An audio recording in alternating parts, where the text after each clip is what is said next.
20 дни след първият ни разговор отново ви срещаме с Венци Иванов, бащата на 10-годишното момче Вики, за което знаете, нашето сдружение стартира кампания за набиране на необходимите средства за рехабилитация в продължение на 1 година. Правим тази среща и защото получихме запитване как вървят нещата, докъде стигнахме с набирането на средства. Знаем, че това е проява на истинска загриженост от ваша страна, а не на някакъв измислен и нездрав интерес. Правим разговора и защото сме убедени, че всички ние заедно и нашето сдружение, и всички вие, нашите последователи, не сме привърженици на клишето всяко чудо за 3 дни. Когато започнем едно действие, още повече когато е подобна кампания, ние не само се стремим да я доведем до успешен край, но и проследяваме как се случват нещата с нашите герои, да ги нарека така, в съответната кампания. Така че преди да започна разговора с Венци, нека да отбележа, че Милко Байрев, за когото събрахме преди време сума от над 35 000 лева и в момента е в Турция, а Матей, момченцето, за което цялата ни общност събра една доста голяма сума, е в Гърция. Така че сега казвам здравей на Венци и разбира се, аз отново му благодаря, че когато го потърсихме с молба да даде информация как се движи в момента финансовата страна на нашата кампания, той каза, разбира се, и аз искам да кажа на хората какво се случва. Но преди всичко, Венци, да те питам как сте у вас, как е Вики? Ами, благодаря, добре. Вики е тук в България, в Златоград. Вчера бехме на преглед в Пловдив при невролога, защото му се предстои една операция другата седмица на 8 и трябва да се направят някои изследвания, дали всичко е наред, за да може анестезиолозите да го преспят, да нямат проблеми. И тук искам да благодаря на всички хора, които наистина за пореден път се включват и на подкрепят и застават зад нас, на вашето сдружение и на всички, които до сега са ме подкрепили и продължават да ме подкрепят. От тези думи аз разбирам, че освен на нашият благотворителен базар, ти си имал и други обаждания явно от хора. Точно така, да. Да. Да, имал съм, които се ми отзовават, питат как е, що е, как вървят нещата. Да, защото колкото и да е малък града ни, аз си давам сметка, че ние знаем за този случай, но увлечени от нашето ежедневие и нашите си дейности, понякога забравяш. И когато така малко някой ти подскаже, ти се сещаш и казваш, да, мога да помогна, мога да го направя. Абсолютно.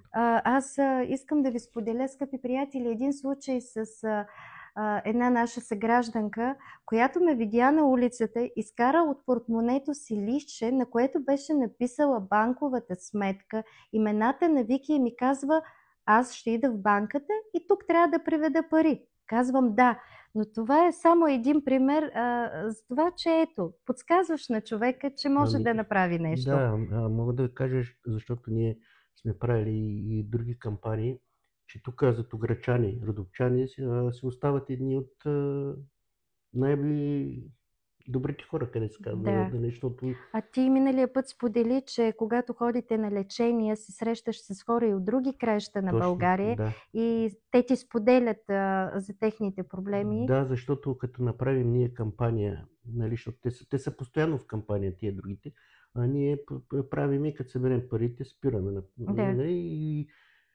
И като направим кампанията, ние ги събереме до 2-3 седмици, където е много бързо.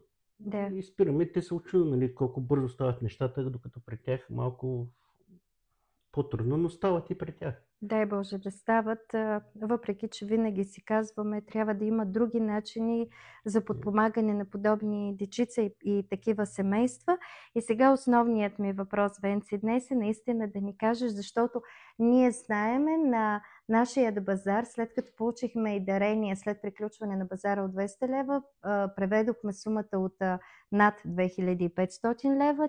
Ти можеш да провериш каква е сумата и какво се случва? Сумата в момента, откакто е фанала нашата кампания, е 6 000, близо 7 000. Това става въпрос за вчера. И това става въпрос за 20 дни, Венци. Да, Да. няма и 20 дни. Ами аз се усмихвам и то много широко се усмихвам и се надявам всички вие, които в момента гледате това видео, наистина да се усмихвате. Нали, когато говорим за толкова болно детенце, да кажеш усмихвам се, но аз виждам и усмивката и в очите на Венци. Усмихвам се за това, че наистина сме добри, наистина сме хора, наистина сме склонни да помагаме, да направиме добро. Та дори и, как да ви кажа, за това аз да се почувствам по-добре. Но знаейки, виждайки твоята усмивка, че по някакъв начин ние ще ви подарим някакво спокойствие за идващата година, тази сума от 7000 за 20 дни на мен ми звучи вау! Да. Да. Ами, случват се нещата, като има, нали, добри хора, Да. които подкрепят, и добри хора като вас, които правят тия... Всички сме добри, Да, Венци. да, И вие, и ние, и всички, които бяха с нас на базара, които готвиха. Сега е момента и ти да разбереш, и всички вие, нашите последователи и приятели, да кажат, че следващият ни благотворителен кулинарен базар е на следващото голямо събитие в Златоград. Скариадата в етнографски комплекс, която ще се проведе на 18 октомври. Отново с подкрепата на етнографски комплекс ние ще имаме подсигурено място, на което да изложиме своите кулинарни творби.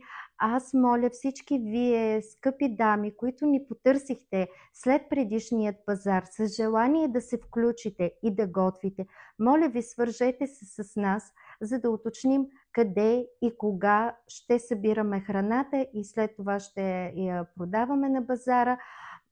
Разбира се, в отделен пост ще споменеме и лица за контакти, но гледайки това видео с широката усмивка, че нещата вървят и то доста бързо, т.е. знаете ли, мисля си, ние до края на годината ще успеем да направим и други кампании. След като сега за 20 дни събрахме 7000, ще се справим бързо с първата сума, ще направим и други добри неща и ще посрещнем нова година празнично. Ама наистина празнично. Живи и здрави всички. Само да сме живи. Точно. Пожелавам ти тази усмивка да не слиза, Венци, от лицето ти и моята. Толкова добре се почувствах в днешния дъждовен ден. И всички вие дано се почувствате така и свържете се с нас, за да уточниме наистина какво ще правиме за скариадата. Повтарям отново на 18 октомври.